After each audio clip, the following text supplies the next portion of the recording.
Hello and welcome. In this video, our goal is to analyze a given circuit. This circuit is given and our task is to find out how it works. And as we will see at the end of this video that this circuit is of a zero crossing detector.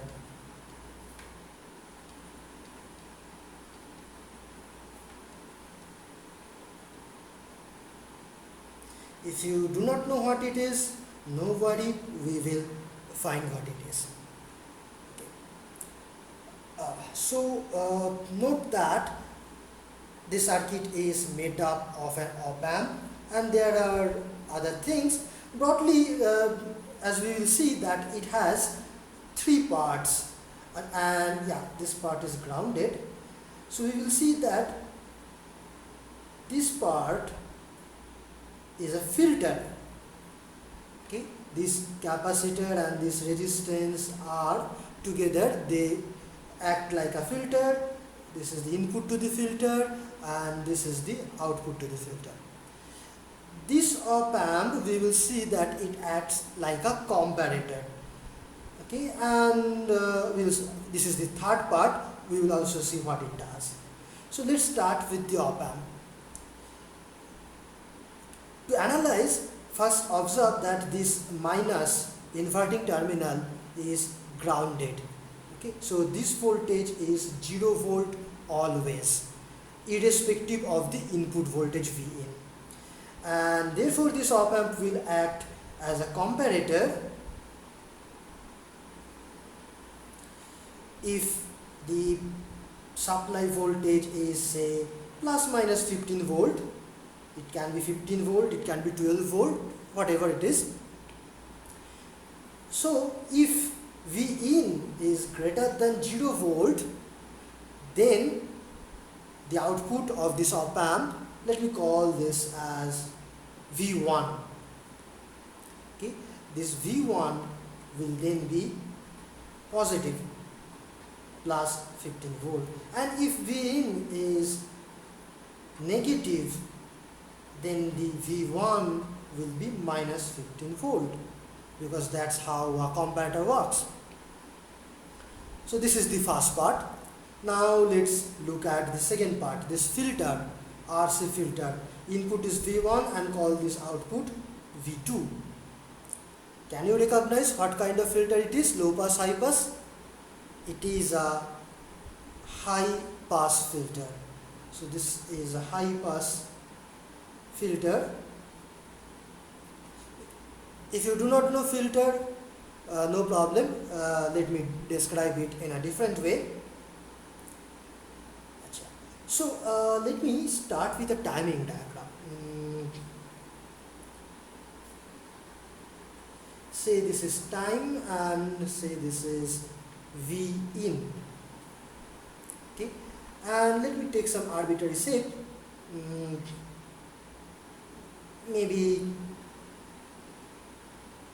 it is like this.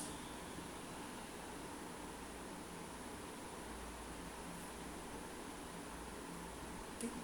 So here it's positive, here it's negative, and so on. And then we already have said that V1 will be positive whenever Vin is positive. So here it will be plus 15 volt, here it will be minus 15 volt, and then again plus 15 volt, and so on. This is V1. Now the next thing we want to find out how V2 will be. Okay, and let me also call this voltage Vc, capacitor voltage, with the upper side taken as positive and the lower side taken as negative. Okay, so let me then see what happens to Vc and what happens to V2, etc. Suppose here I do not know at this point, this is the starting point, so I don't know the value of the voltage Vc. I'm just assuming for the sake of explanation that Vc here was 0, but really I do not know. Okay. So what will happen to Vc after this? When this voltage V1 plus 15 volt is applied, this capacitor will get charged.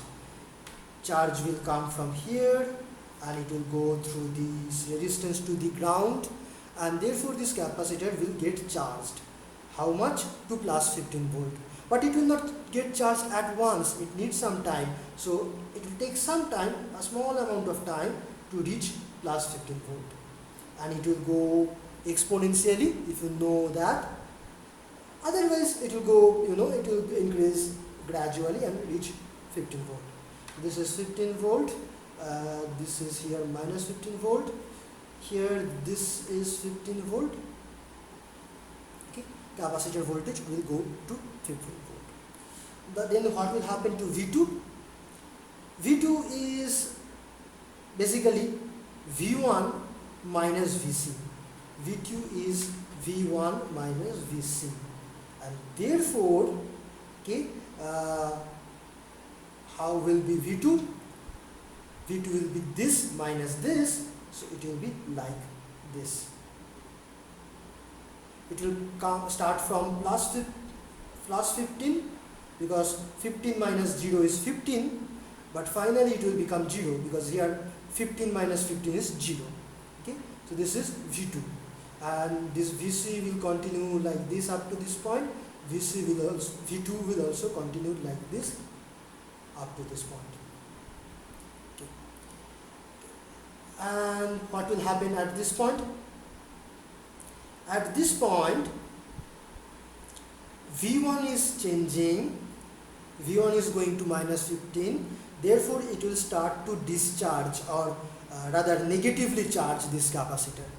Okay, so the capacitor from here, it will go to minus 15, but it will not go at once, it will go like this, exponentially, slowly, because of this resistance, infinite amount of current cannot flow through this, so it will take some time for this voltage to change, but finally it will come to minus 15, and it will stay at minus 15 up to this point.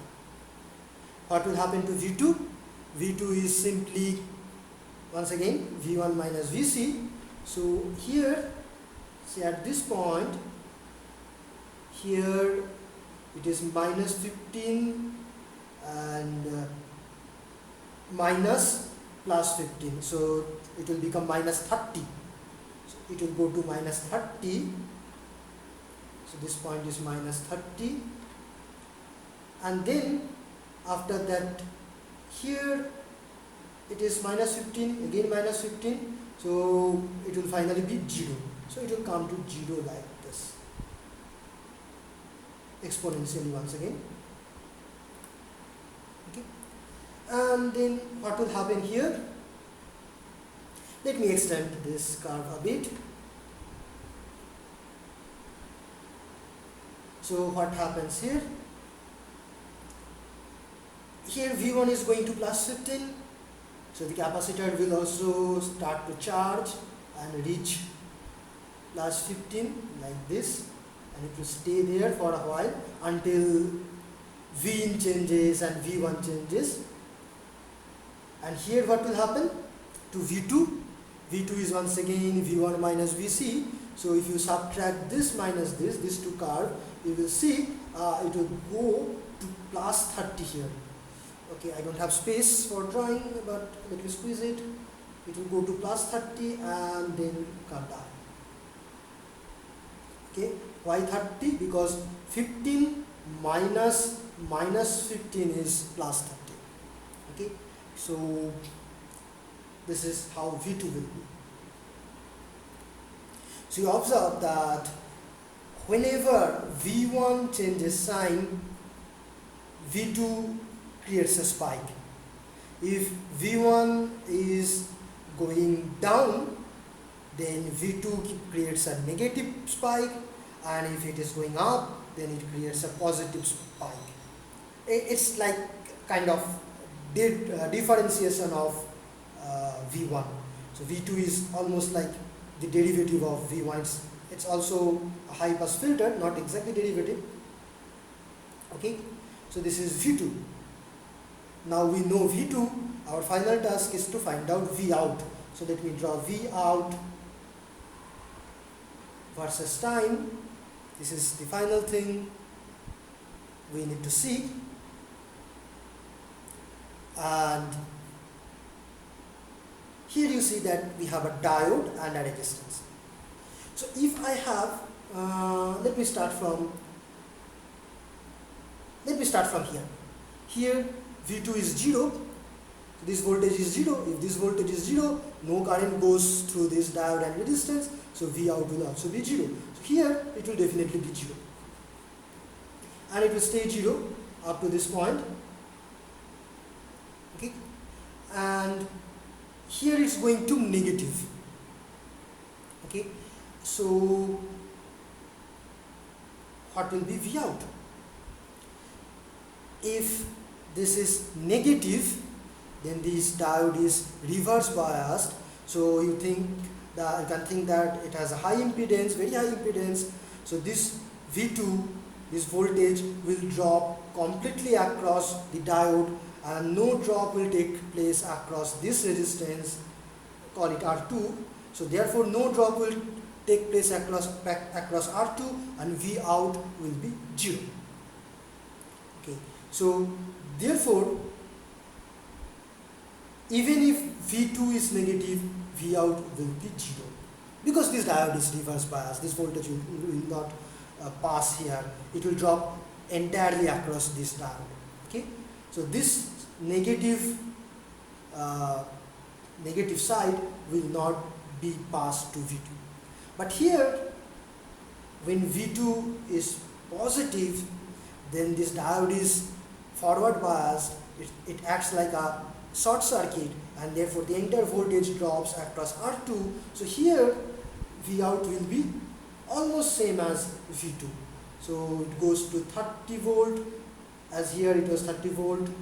Here also it will go to 30 volt, and then comes down. So this and this are same, exactly same. Okay, so what do we see? What is the function of this part of the circuit, this last part of the circuit? It allows only positive voltage to pass, and negative voltages are blocked. Okay, so this is how it works. So this will be a small spike like this, and the thickness of this spike and the thickness of this spike will be same. And how thick this spike will be, that depends on the slope of Vc, how fast Vc changes, and that will depend on the value of the capacitance and resistance. That will be the time constant.